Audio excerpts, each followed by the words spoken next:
میرا دل بدل دے، میرا دل بدل دے، میرا دل بدل دے۔ ایک صاحب نے سوال کیا ہے کہ کیا مرد داڑھی کو رنگ لگا سکتا ہے اور عورت سر کے بالوں پر خضاب لگا سکتی ہے یا نہیں؟ تو مرد بھی خضاب اور رنگ لگا سکتا ہے اور عورت بھی رنگ یا خضاب لگا سکتی ہے۔ 40 سال کی عمر تک مرد اور عورت دونوں کے لیے ہر قسم کا رنگ لگانا جائز ہے، چاہے وہ کالا رنگ ہو یا کالے رنگ کے علاوہ کوئی بھی دوسرا رنگ ہو۔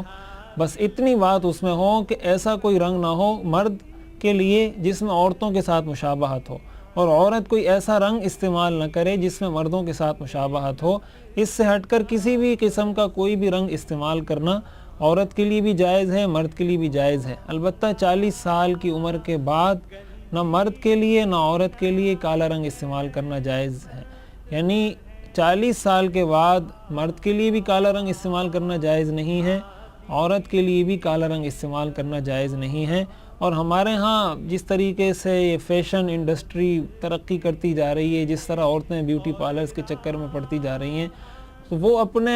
اس طریقے سے رنگ لگا رہی ہوتی ہیں یا ایسے کیمیکل استعمال کر رہی ہوتی ہیں جو وقتی طور پر ان کے بالوں کو تو خوبصورت بنا دیتے ہیں، لیکن اس سے ان کی جلد کو بھی نقصان پہنچتا ہے، ان کی جسمانی صحت بھی متاثر ہوتی ہے اور بسا اوقات بہت سی موذی اور خطرناک بیماریوں کا بھی سبب بن جاتی ہیں۔ تو فی نفسی تو رنگ لگانے میں شریعت نے کوئی پابندی نہیں لگائی، لیکن اگر آپ یہ سمجھتے ہیں آپ کوئی بھی چیز لگانے سے پہلے اس کی تحقیق تو کریں کہ اس کے سائیڈ ایفیکٹس کیا ہیں، اس کی میرے سر کی جلد پہ کیا اثرات ہوں گے، میرے جسم پر کیا اثرات ہوں گے، آیا مجھے کوئی اس سے بیماری تو نہیں لگ رہی، میرے سر میں تو درد نہیں ہوگا، میرے جسم میں اور کوئی مسائل تو پیدا نہیں ہوں گے۔ تو ان چیزوں کو بھی دیکھنا چاہیے۔ صرف اس چکر میں پڑ جاتے ہیں کہ بس بالوں میں یہ رنگ آ جانا چاہیے، اس میں یہ ایفیکٹس آ جائے، لیکن اس چیز کو نظر انداز کر دیتے ہیں کہ اس کے سائیڈ ایفیکٹس کیا ہیں اور اس کا ریئیکشن میری باڈی پر کیا ہوگا، اس چیز کو بھی دیکھنا چاہیے۔ بہرحال شرعی نقطہ نظر سے کوئی بھی رنگ استعمال کیا جا سکتا ہے، لیکن 40 سال کے بعد کالا رنگ استعمال کرنا مرد اور عورت دونوں کے لیے جائز نہیں ہے۔